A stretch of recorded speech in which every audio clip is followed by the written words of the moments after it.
Bien-aimés dans le Seigneur, nous vous saluons tous au nom de Jésus. Nous sommes dans la joie encore une fois de partager la parole de Dieu avec vous en ce jour de Pentecôte.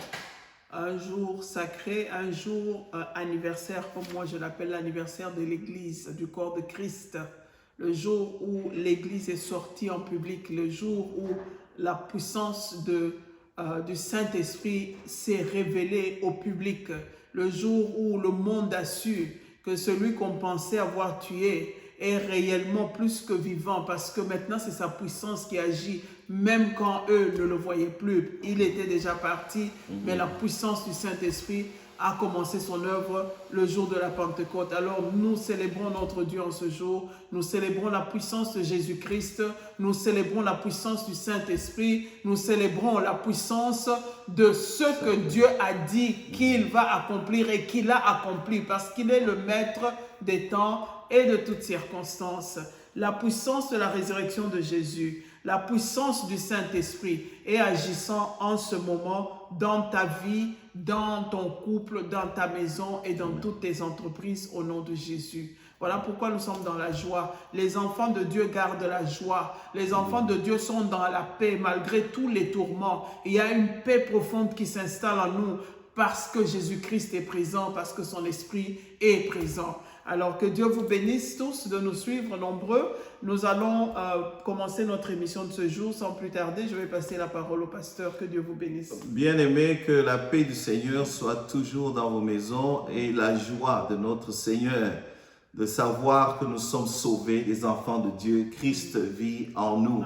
De savoir que cette paix, cette joie qu'il nous a donnée est en abondance en nous et qui fait notre force. La joie du Seigneur, c'est notre force de savoir qu'il nous a même donné son Esprit Saint qui est en nous et avec nous afin de nous assister dans tout ce que nous faisons.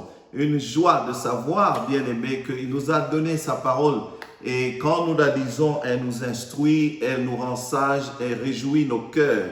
Et la joie de savoir que nous pouvons aller vers lui et prier, bien-aimé. La joie des supplications. Jusqu'ici, vous n'avez encore rien demandé. La Bible nous dit, demandez et vous recevrez afin que votre joie soit parfaite.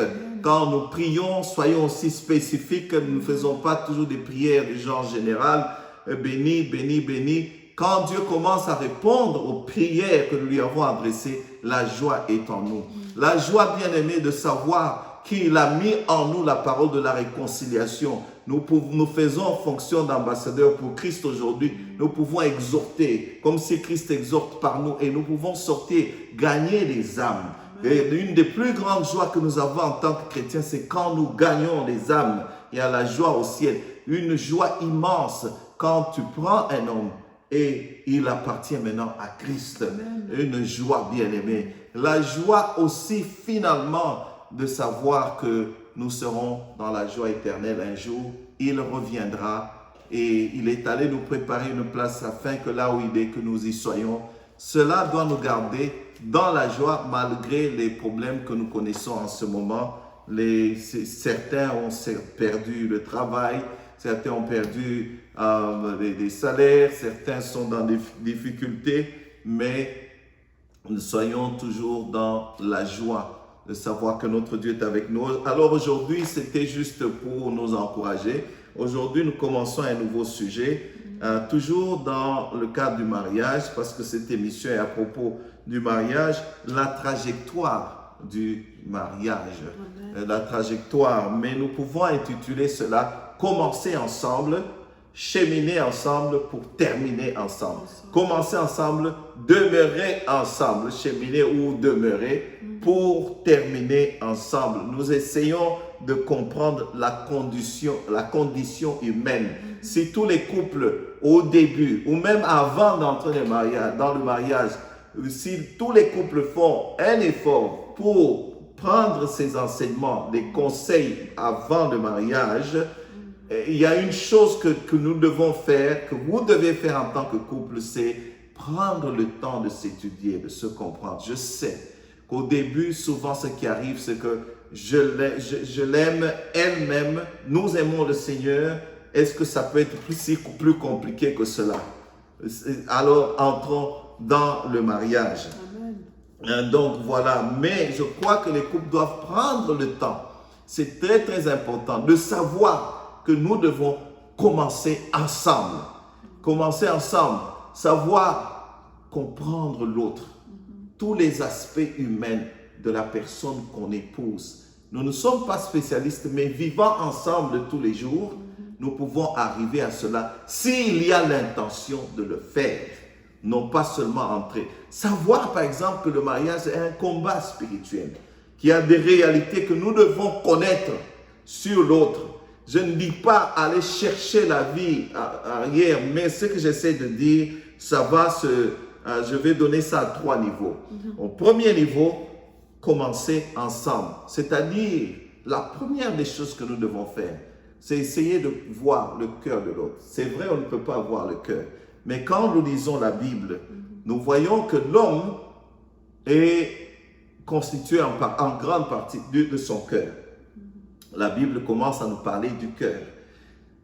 Garde ton cœur plus que quoi que ce soit dans ce monde. De lui découlent les sources de la vie.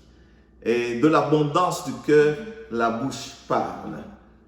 C'est du cœur qui a le désir d'adorer Dieu, le désir d'avoir la présence de Dieu. En fait, ce que la Bible essaie de nous dire ici, c'est nous montrer qui nous sommes. La Bible entre pour montrer qui nous sommes. La Bible dit même que le cœur de l'homme sans Christ, il est incroyablement, il peut être décevant. Bon, la Bible essaie de nous montrer, de décrire qui nous sommes, pourquoi nous sommes ce que nous sommes. C'est là le domaine du cœur, là-dedans, dans l'homme. C'est pourquoi la Bible insiste que l'homme puisse bien garder son cœur. Et ça, c'est la première partie. Malheureusement, pas malheureusement, je vais dire que les couples doivent comprendre que cela ne s'arrête pas là-bas. Cela ne s'arrête pas là-bas. Il y a un deuxième aspect que nous devons essayer de comprendre, c'est ce cœur est enveloppé dans un corps. Alors l'erreur que nous commettons, c'est essayer de séparer les deux. Ils sont, je dirais, inséparables. Le cœur est dans un corps déchu, un corps qui va, par exemple, grandir. L'âge, la dépression, la ménopause et toutes ces choses qui arrivent en nous affectent quelque part le cœur. Prenons une maman américaine, par exemple, parce que pour nous ici en Amérique, elle est seule. Elle est mère des enfants seule. Cette femme-là manque 2 jours de sommeil par semaine. Elle dort presque pas. Et elle travaille elle a trois boulots. Elle se bat. Cette femme, quelque part, son physique va affecter ce qu'il y a à l'intérieur. Donc voilà un peu ce que je peux dire et puis on va continuer. Oui, maman. Oui, c'est bien de se marier, mais c'est bien de connaître aussi dans quoi nous nous engageons. Souvent, comme on a toujours dit dans nos émissions, on s'engage sans avoir évalué vraiment la grandeur, le poids de ce dans quoi nous nous engageons. Et il y va de la vie de quelqu'un. Moi, je dis toujours, tu ne peux pas t'engager dans quelque chose qui engage ta vie avec beaucoup d'irresponsabilité. Faire comme si, tu sais quoi, on va à l'aventure, demain ça ira. Il s'agit de la vie de quelqu'un. Quand nous parlons du cœur, de l'âme et de l'esprit de quelqu'un, ça c'est la vie de quelqu'un. Amen. Tout ce qui nous entoure aura des effets sur notre cœur. Amen. C'est pour ça que la Bible dit, garde ton cœur. Parce que c'est de là que découlent les sources de la vie. Mais Satan, sachant ça, il nous entoure souvent des choses qui affectent directement le cœur. Ça va détruire le cœur. Quand le cœur est détruit, l'amour qui vient de ce cœur, l'amour doit venir du cœur. La considération de l'autre doit venir du cœur. Le support, la patience, l'endurance, c'est le cœur qui doit donner ça. Mais quand ce cœur-là est déjà affecté avec tout ce qu'il y a comme négativité, tout ce qu'il y a comme mauvaise influence autour de la personne, ce cœur-là ne peut plus produire ce pourquoi il a été créé. Ne peut plus donner à notre corps une bonne existence. Ce cœur va fléchir, ce cœur va lâcher. Alors, c'est ce que moi je peux ajouter sur... Alors, quand on dit que commencer un mariage, continuer ensemble pour terminer ensemble, c'est exactement comme commencer une vie. Tu es né. On va te donner plusieurs raisons, mais on n'a pas décidé de naître. Tu es né, tu t'es retrouvé déjà sur terre. Voilà. Ce que tu as à faire, c'est quoi? Continuer à vivre et achever ta mission sur cette terre. Tu es marié. On va te donner n'importe quelle raison. Je ne savais pas, mais tu es déjà dedans. Tu es déjà dedans. Voilà. Alors, tu as commencé quelque chose, continue en arrangeant, en ajoutant ce qui manque, en travaillant. Quelqu'un, quand il grandit, quand le corps humain est né, il est bébé, il commence à grandir, il y a des choses qui se présentent devant la personne. Il y a des choix que la personne prend, que la personne laisse tomber. Il y a des efforts qu'il doit faire fournir. Il y a beaucoup, il y a la tempête, il y a tout. Mais l'être humain continue à grandir. Le mariage doit continuer à grandir malgré les tempêtes, malgré tout ce qui arrive.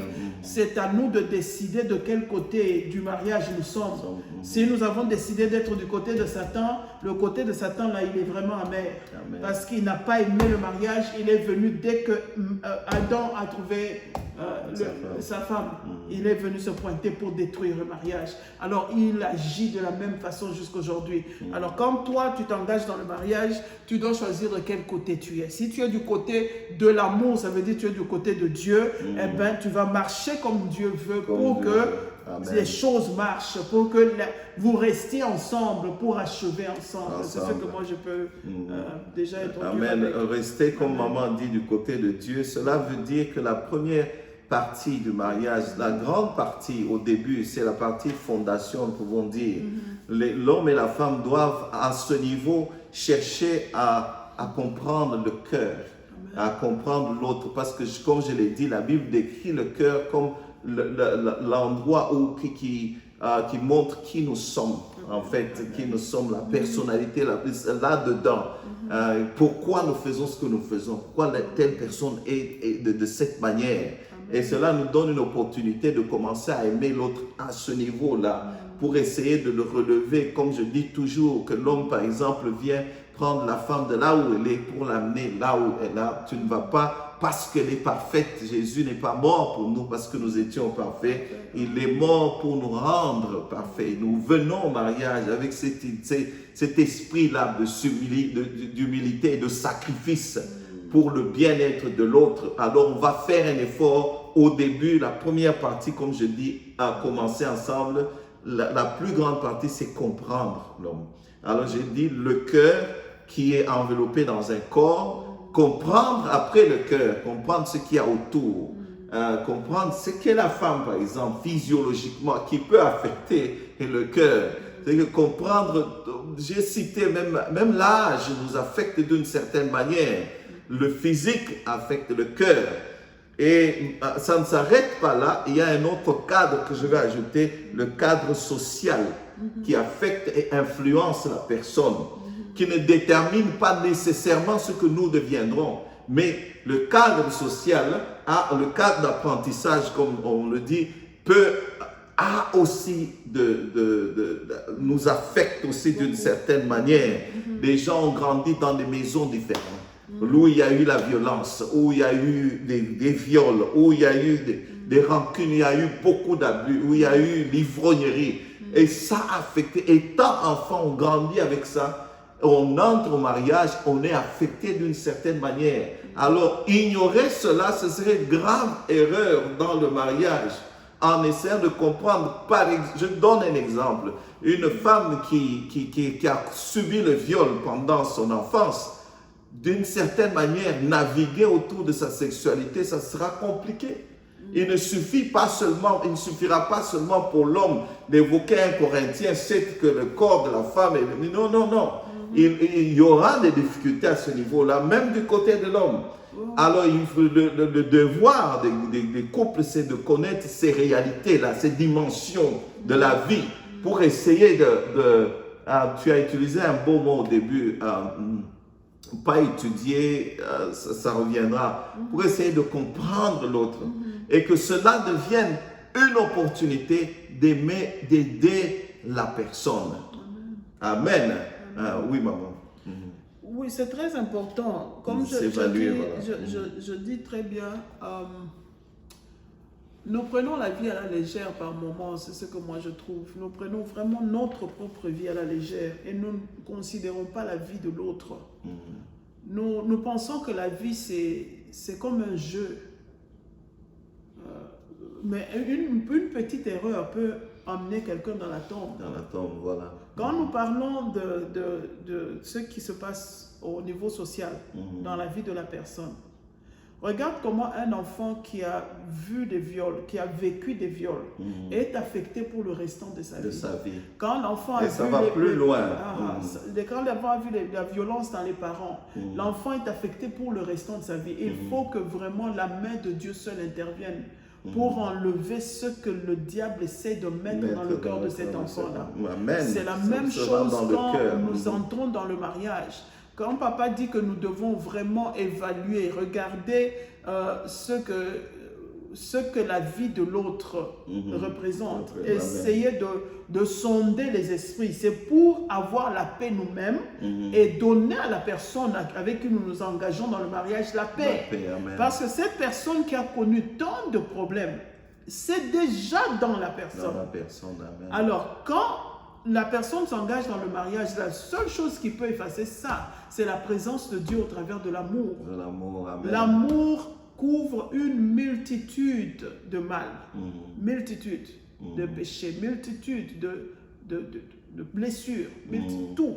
L'amour peut combler, l'amour peut essuyer les larmes, l'amour peut enlever tout ce qui était comme condamnation de la part de Satan. Amen. Mais quand nous ne prenons pas le temps, comme papa l'a bien dit, nous c'est seulement l'acte sexuel, nous c'est seulement la vie ensemble. C'est le corps de la femme m'appartient, le corps de l'homme m'appartient. Si on se limite seulement à ce niveau-là, comme j'aime bien entendre quand les mamans disent, il y a des mamans, je dis bien des mamans, qui s'entreconseillent disant « Oh, l'homme donne-lui seulement le sexe, c'est fini. » Il n'y a pas que le sexe et la nourriture. Il y a un être humain qui a le corps d'un être humain, qui a un cœur et le sang qui circule dans ses veines, qui a tous les droits et tous les devoirs possibles.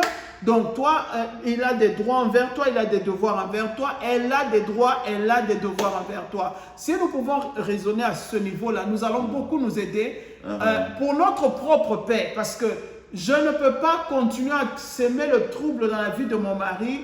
Quand lui, il est dans les troubles, c'est des troubles que je me suis créé moi-même. Parce que nous sommes appelés à être un. Les deux là.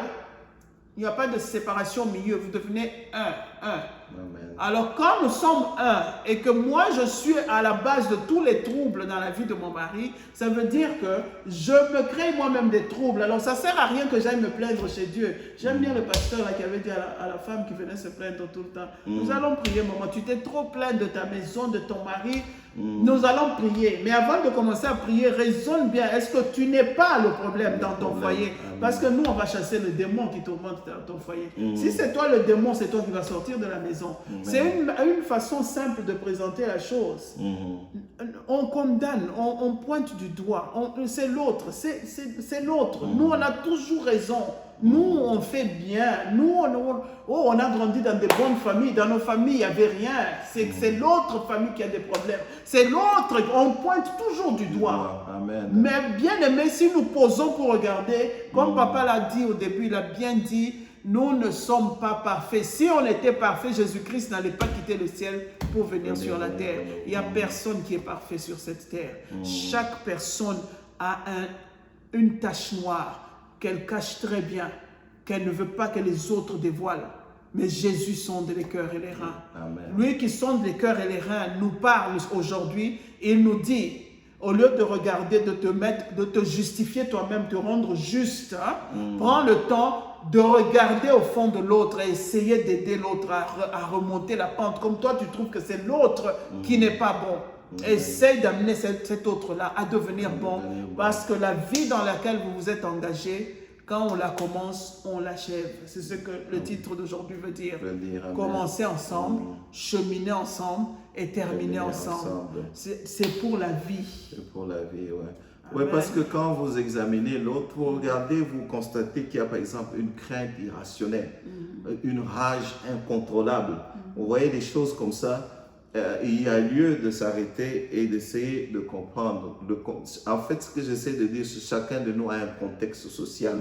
Et ce contexte social, d'une certaine manière, nous a déjà affecté. Maman l'a si bien dit. Vous voyez quelqu'un il y a des années, nous avons tendance à dire oh, ça n'a pas encore changé, en même temps c'est une histoire d'il y a longtemps. Non, vous ne comprenez pas que ça affecte et ça reste dans l'homme et cela aura des effets sur son corps et des effets dans le cœur directement. Pour ne pas te couper la parole, c'est là qu'il faut intervenir en insistant sur les gens qui sortent les mauvaises paroles. Le social, là, quand nous parlons du social, faisons attention à ce que nous disons, à nos actes, comment nous considérons l'autre. Ça affecte le cœur de la personne. Et quand cette personne a grandi là où il y avait la violence, où il y avait le viol, là où il y avait tout genre de manigance satanique, ça ne fait qu'appuyer cette blessure-là et convaincre la personne de rester dans son cadre là où elle est, parce qu'il n'y a pas de l'aide, il n'y a pas d'espoir, il n'y a rien qui change la vie. Selon une personne qui est blessée, quand il rencontre un couteau qui vient encore pour la blesser, la réaction sera de mettre un mur. Parce qu'il n'y a personne qui va me défendre, il n'y a personne qui va s'occuper de moi. La vie continue, je suis déjà marié, mais je mets des garde-fous. Et ça, c'est très très dangereux, ce n'est pas bon. Je voulais et quand ce cœur se refroidit, donc ce sera difficile de le rallumer. Et vraiment, quand vous remarquez ces choses-là, il y a lieu de reconnaître les influences et d'aider la personne à redevenir, enfin. Et Dieu merci, ce que j'aime bien, ce que tu as souligné, c'est que l'amour, en fait, en résumé, je dirais, la grâce de Dieu nous aide à transcender toutes ces réalités-là et nous pouvons nous en sortir parce que par la grâce de Dieu, il a prévu, il a envoyé son Fils Jésus, son Esprit est en nous et nous pouvons, il nous assiste dans toutes nos entreprises et il procure en nous cet amour-là que nous pouvons donner à l'autre et libérer l'autre. Donc la grâce de Dieu fait en sorte que malgré ces réalités-là, nous pouvons sortir de là. Gloire soit rendue à notre Dieu. Donc voilà, il faut faire attention à ces choses. Que faire d'une manière pratique? L'Église peut aider à ce niveau ici, les hommes de Dieu. Nous parlons souvent de la délivrance. Alors la fois prochaine, nous allons entrer en détail pour montrer qu'on commence ensemble, on chemine ensemble, on est ensemble, comme maman a dit, une vie, ça, on grandit pour terminer ensemble. Mais avant cela, en résumé, je dirais, voilà pourquoi nous donnons des enseignements sur la délivrance. Je sais qu'il y a des divergences quand on parle de la délivrance. Pour certains, Dieu nous a donné des dons spirituels. Quelqu'un s'amène, je prie pour lui, les délivrer. Mais moi, je pense qu'on devait aller en profondeur plus que cela. Parmi les enseignements, ce qui doit se donner, c'est évaluer toute la personne. C'est-à-dire la personne, à la lumière de la parole de Dieu, s'évalue à ces trois niveaux-là pour essayer de commencer un bon mariage. Et l'un envers l'autre, vous vous évaluez aussi, ayant connu déjà d'abord la vérité soi-même. On s'évalue à tous ces niveaux. La Bible parle de tous ces trois niveaux-là. La Bible en parle. Je crois que le processus des enseignements sur la délivrance nous aide à voir quels sont les liens de la chair à cause des portes que nous avons ouvertes des péchés, les liens de sang. Par exemple, à cause de tout ce que nous héritons, il y a de tout l'héritage ancestral qui peut avoir de l'effet sur nous, parlant du cadre social. Quels sont les liens occultes, les liens qui sont cachés à cause des milieux que nous avons fréquentés, des choses que nous avons contractées, qui ont de l'effet sur nous, à cause des choses qui nous sont arrivées, de la vie. J'ai mentionné viol. il y en a beaucoup, bien aimés, et qui font que toute la personne est affectée. Alors, quand on donne pendant un certain temps les enseignements, on évalue tout cela. Et à la fin, la personne, on peut faire une cure d'âme, une cure d'âme, et vraiment des entretiens profonds, aider la personne. Ça doit faire partie d'un aspect qu'on doit donner comme enseignement pour s'engager dans le mariage, afin de commencer ensemble sur le même pied d'égalité. Donc voilà un peu, je tâtonne un peu là, mais la semaine prochaine, nous allons essayer par des exemples d'être un peu plus clair. Cela peut aider les gens au début du mariage. Beaucoup côté là, comme on entre aujourd'hui dans le mariage, c'est devenu ok, allez, viens, bon, on est ensemble, on s'aime, on prépare le mariage pendant 2 ans. Et puis quand on entre dedans, toutes ces réalités-là font surface et les gens ne survivent pas à cela. Et les mariages, plutôt, je voulais dire, ne tiennent pas. Et voilà. Ce que je peux dire, comme j'ai parlé de sérieuseté, soyons sérieux parce qu'il y va de ta propre vie d'abord, avant que ce soit la vie de l'autre. Soyons sérieux, prenons conscience que je suis ici, c'est pour atteindre un but. Que l'homme doit amener la femme à la stature parfaite. Que quand tu la présentes à Christ, qu'elle soit parfaite. Ça, c'est ton travail. Alors, je sais qu'il y a des papas qui sont en train de me dire, là, maman, yo, et puis moi, sinabalité. Vraiment, ça, c'est une tête de mule, hein, comme on dit chez nous. Il n'y a pas de problème, papa. Ma croix, elle est très lourde. Elle est vraiment lourde. Celle de Jésus était trop lourde même. Mais Jésus a accepté ce que toi, tu caches là.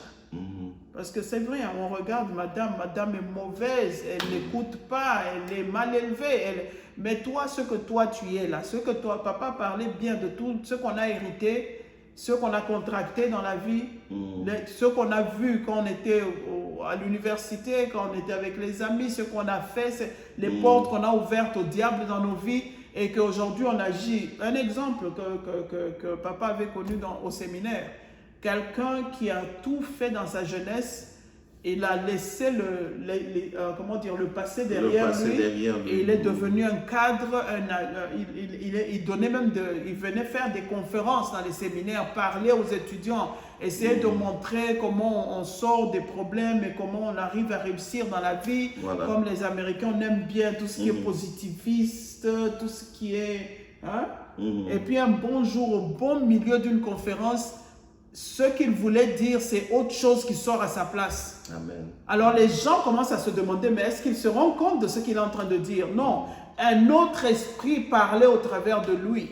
Ça, c'est juste un exemple que je nous donne à nous tous pour qu'on se rende compte que sincèrement, ces histoires dont on parle, les héritages, ce qu'on a contracté dans la vie, dans la jeunesse. Oh non, il y a un petit fétiche ici qu'on fait pour draguer les filles et puis te voilà en train de toucher des herbes, tu ne connais même pas les conséquences. Oh non, quand on était jeune, on essayait de draguer les filles, on essayait d'être des héros, on essayait de réussir à l'école, on essayait. Mais ce que ça a ouvert comme porte dans ta vie, tu n'as aucune idée. Voilà un garçon il a laissé l'enfance derrière. Il s'est dit, oh maintenant je suis un agent cadre, j'ai beaucoup d'argent, j'ai réussi. Et puis un bon jour, il est en pleine conférence. Les gens qui motivent les pensées des autres, il vient, il motive tout le monde devient positif et les gens réussissent dans la vie. Et puis un bon jour, il y a un autre esprit qui parle. Alors son ami l'appelle et dit, est-ce que tu t'es entendu quand tu parlais? Et à la fin, maintenant, Dieu lui a fait grâce. Il a commencé à comprendre. Quand ça parlait au travers de lui, il se rendait compte qu'il n'avait pas la maîtrise de ce qu'il était en train de dire. Donc, c'était autre chose. Il était suffisamment humble, bien-aimé, de reconnaître que non, il y a quelque chose qui ne va pas avec moi et d'aller maintenant chercher les hommes de Dieu. C'est quand les hommes de Dieu se sont assis avec lui, sont allés un peu dans son passé pour voir ce qui s'était passé. Quand il a avoué cela, on a prié et la personne était délivrée. Alors, mon frère, ma soeur, ce que toi tu crois que c'est passé, peut-être que ce n'est pas passé, ça se tait seulement pour refaire surface. Et bien aimé, le grand secret, c'est que l'ennemi se tait souvent. Il attend que tu commences un mariage. Amen. Pour se dévoiler. Il attend que tu commences les naissances, avoir les enfants. Pour se dévoiler. L'ennemi, il est rusé, bien aimé. Alors, pour avoir la paix et le bonheur, ton bonheur et le bonheur de l'autre, bien-aimés, soyons sérieux. Soyons sérieux envers nous-mêmes, soyons honnêtes envers nous-mêmes et soyons honnêtes envers Dieu et envers notre prochain. Amen. On nous a dit, aimez-vous les uns les autres.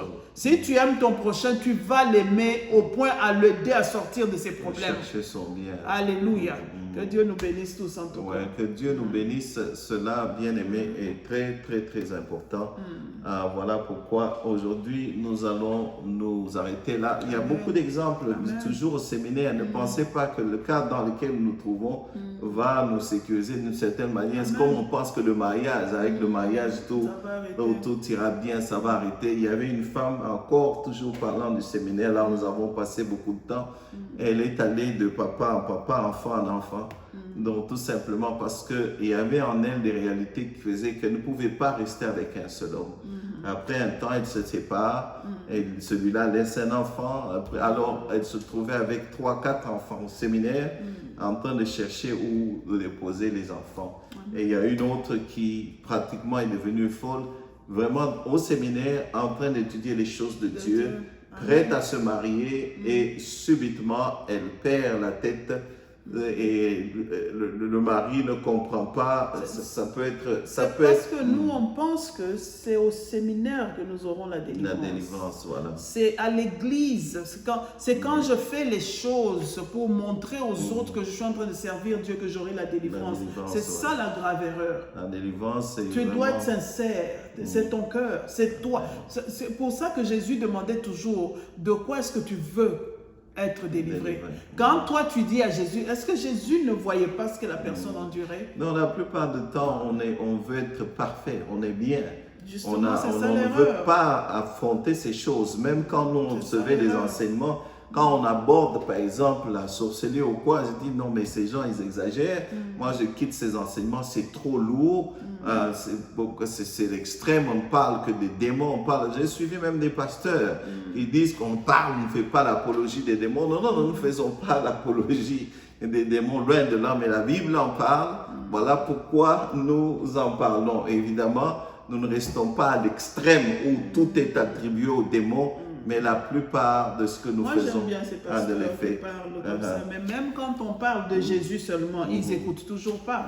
Jésus Alors, on a trouve chassé des les raisons démons pour ne pas suivre Dieu. Le chemin de Dieu est difficile, c'est aux géants de réussir. Satan ne va pas te laisser aller, te lever comme ça et entrer au ciel. Il va mettre des embûches, il va te montrer tout ce qu'il y a de mauvais. Si tu réussis dans ton foyer là, tu as réussi spirituellement. Et il va combattre ça. C'est à toi de te mettre debout et de te battre. Tu ne te bats pas contre des êtres humains. Tu te bats contre les esprits méchants dans l'espace céleste. Là. Tu te bats contre les autorités, les principautés. Quand la Bible a parlé des autorités, des principautés, ce n'est pas nous qui avons mis ça dans la Bible. C'est Dieu seul qui te dit que ces histoires-là existent. Alors ne fais pas semblant. Ne sois pas trop juste devant les autres. Ne sois pas trop parfait. Devant les autres. Tu te bats contre la chair qui te fait la guerre. Tu te bats contre le monde autour de nous qui nous fait la guerre. Alors que ce combat-là ne soit pas un combat entre l'homme et la femme. Maintenant, commencez ensemble. Ou bien la belle famille, ou bien non, voilà. Ce ne sont pas les êtres humains, c'est Satan. C'est le même démon qui t'a combattu depuis que tu étais bébé. Il change seulement de visage. Aujourd'hui, il habite tel. Tu vas avoir plein d'ennemis autour de toi, mais c'est le même diable qui est en train de te combattre. Amen. Alors combat ce diable-là. Amen. Parce que tu as l'autorité de Jésus. Amen. Que la paix du Seigneur soit avec vous toute la semaine. Nous allons nous retrouver la fois prochaine pour parler de commencer ensemble, cheminer ou mieux demeurer. Rester ensemble et terminer ensemble. Que Dieu vous bénisse. Amen.